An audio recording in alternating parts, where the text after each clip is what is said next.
ready भयो हजुरको कसरी बनाउनु भयो के बनाउनु भयो भन्दैछु त क्यामेरामा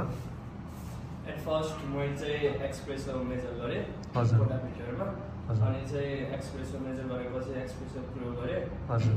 ब्रू गरेपछि चाहिँ कति ग्राम लिनुभएको थियो कफी ग्राम 10 ग्राम कफी दिएर हजुर 25 देखि 30 सेकेन्ड चाहिँ ब्रू गरेँ हजुर ब्रू गरेपछि चाहिँ मेरो आउटपुट चाहिँ 30 ml थियो 30 ml आएपछि चाहिँ मैले चाहिँ 80% सम्म चाहिँ वाटर चाहिँ फुलफिल गरेँ त्यसपछि चाहिँ रेडी गरेँ सर्भर त हामीले के दिनुपर्छ अमेरिकानोमा अमेरिकानोमा चाहिँ स्पोन ससर अनि चाहिँ sugar thank you so much